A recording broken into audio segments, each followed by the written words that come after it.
had a request to show our technique for making our woolen felted Easter eggs. So here we go. We used a wooden egg. These were easily obtainable. We got them on Trade Me in New Zealand. They are wooden eggs designed to pop in your chicken house to help chickens know where they're going to lay their eggs. These were not very expensive. We've got soap. We're using an Eco Store soap, and we've got some wool roving, just a neutral colour to begin with, and a basin of water. So if I was at home, I might do this over the sink. We want the water to be as hot as you can comfortably manage. And obviously when we're working with young children, the temperature is going to be lower. So blood heat will work, but if the water's hotter, then you will felt quicker. So just going to put the water away for a moment. So with our wool roving, you can see it comes in a long length like this. So we're just going to gently pull it apart and tease it out a little bit. So we want nice teased out parts of wool, because if we've got big bunchy bits, then we're going to get big lumps in our end product. The next part of our process is we're going to get our hands nice and soapy. So I'm going to use the soap. We do need some water in the process, but soap is really the important part for making the wool fibres stick together. Just going to get my hands nice and soapy. The soapier the better. I'm going to take my wooden egg and I'm going to start applying the wool nice and firmly around the egg. So to get that sitting nice and closely to the wooden egg. Now I'm going to apply the fibres in different directions.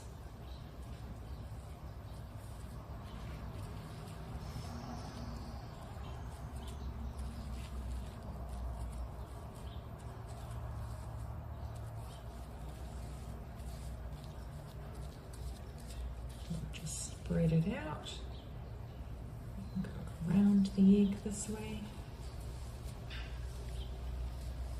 I have tried using some different centres. We did try a fully woolen egg, but we found it was hard or difficult to get the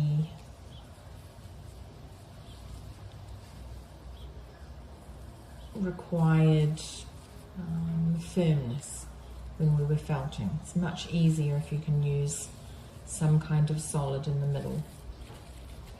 So you could use a plastic variation. There's lots of plastic eggs around.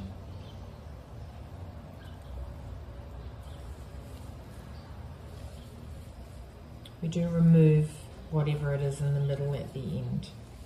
We don't have to, but we're going to. So I need a little bit of water in my hand. So we're really just applying that wool all over.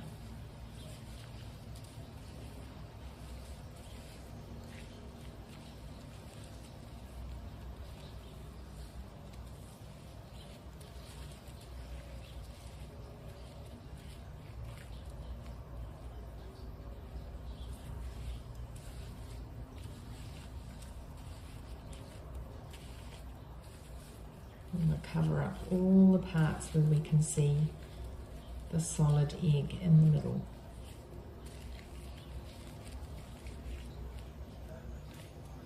So this last little bit. And we're just pushing that wool onto the solid.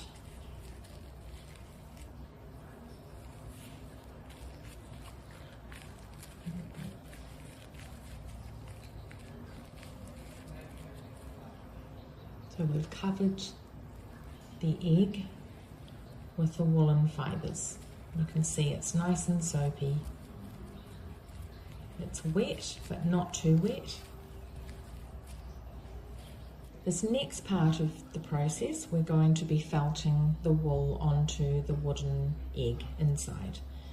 So it is really important to note that we do need a certain amount of moisture, but really it's about the soapiness that causes the wool fibres to stick together, and it's about applying friction. So I'm just going to move my water bath a little bit closer.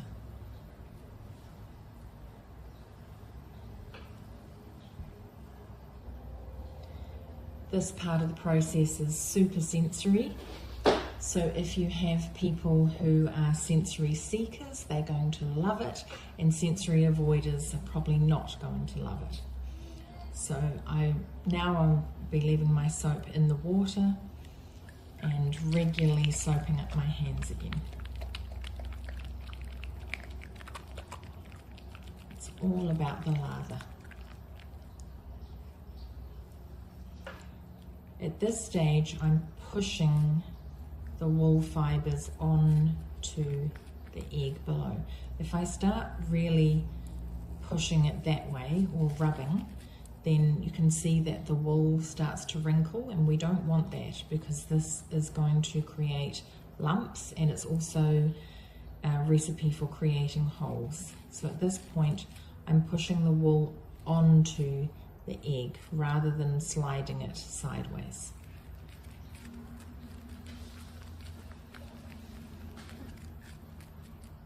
I'm going to speed this bit up.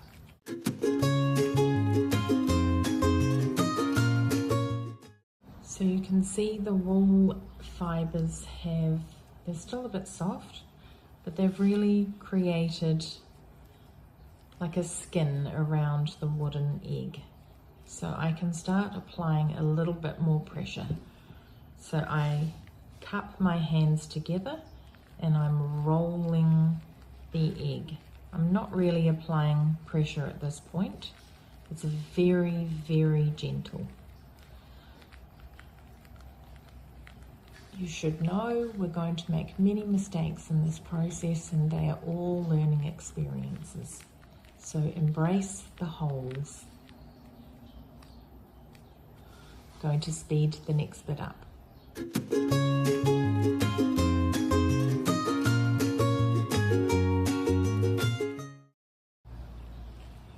The wool is starting to really tighten up.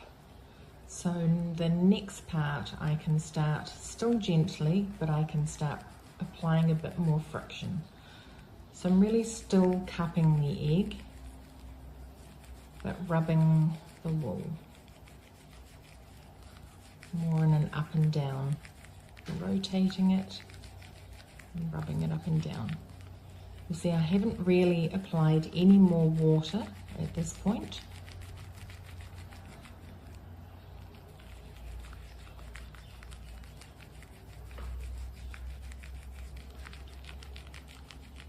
We'll speed this next bit up too.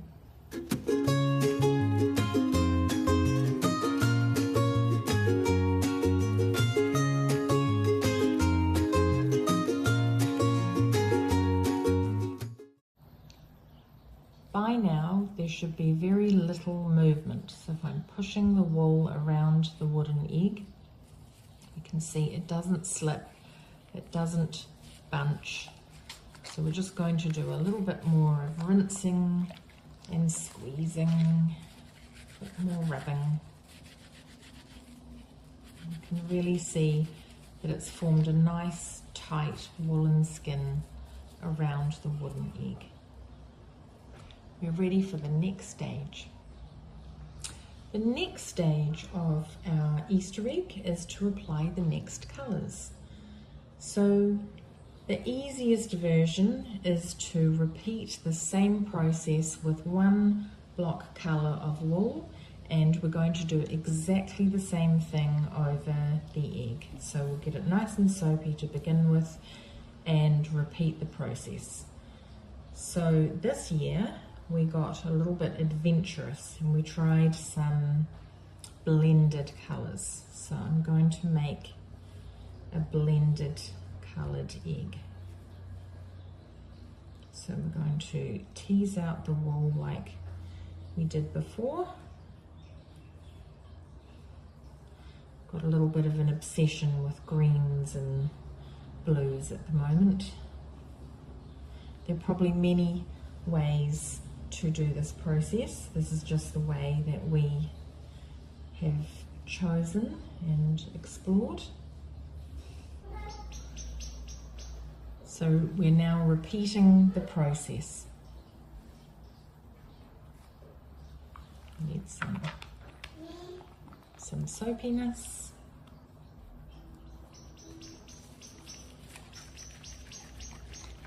Got some activity happening in the next room now.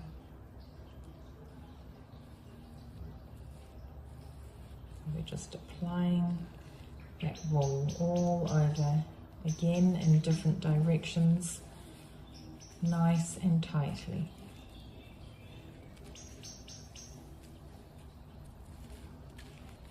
Spreading it out, making sure that the thickness of the wool is going to stay even.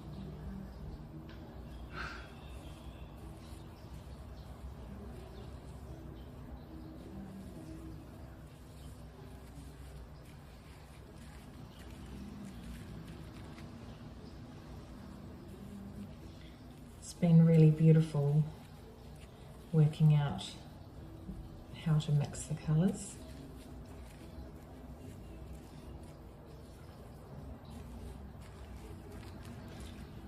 We definitely had a few fails in our first attempts.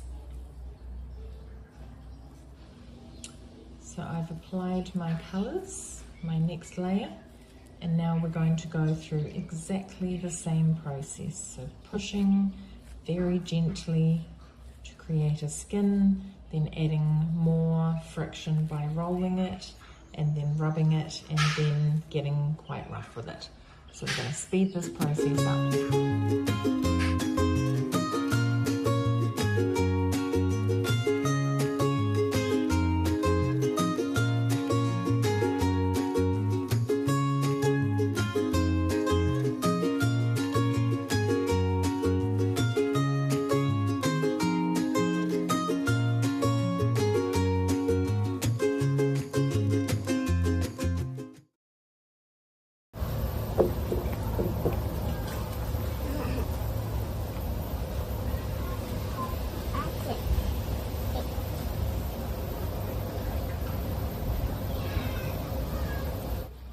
So we've been rubbing for a long time now, and it's nice and tight on both layers.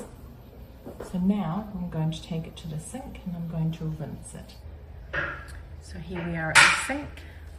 The wool is nice and tight.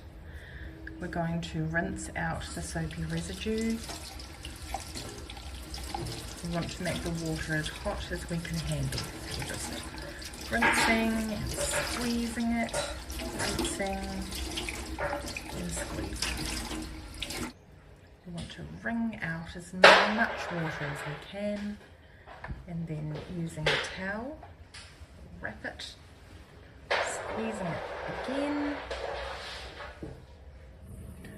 Now we want to find a nice dry place for our egg to sit for a couple of days. And there we have it, finished eggs ready for Easter. However, we wanted to put something inside of our Easter egg. So we're going to use some sharp sewing scissors, and we're going to cut very carefully.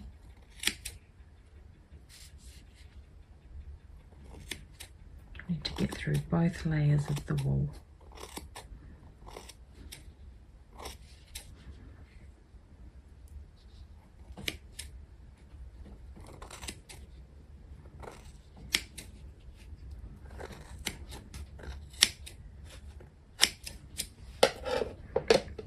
Let's have a look, see how we're going.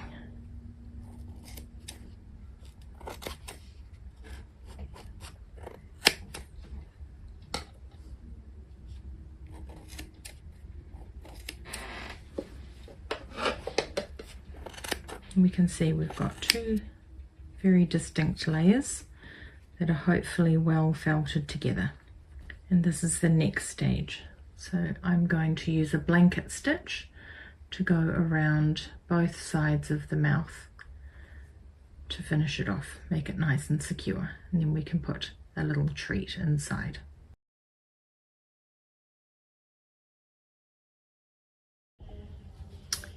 For the next part we need a needle, thread and some scissors. We're just using some pearl cotton.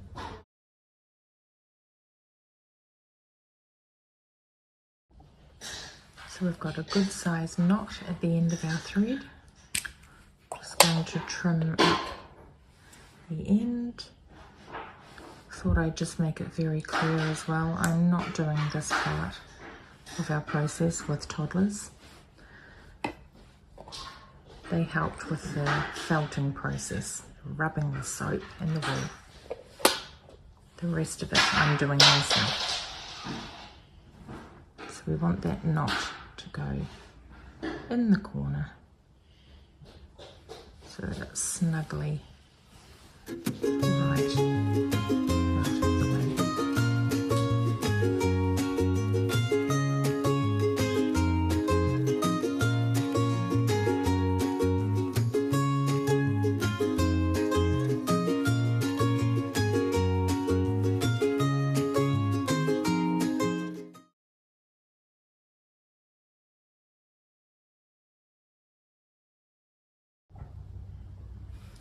So we've blanket stitched all the way around,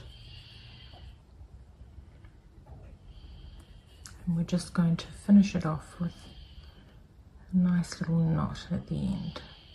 Keep it nice and secure.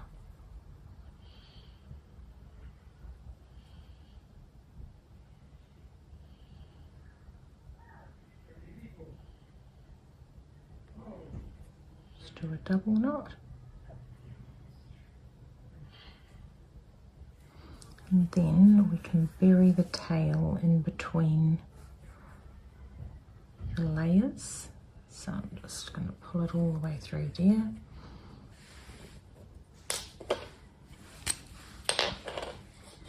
And if I pull it quite taut, I can snip off the tail and it will go inside the egg. And there we have it. Our egg is ready now for a little treat to go inside. You could put a little toy in there, or we're going to make some bliss balls and wrap them.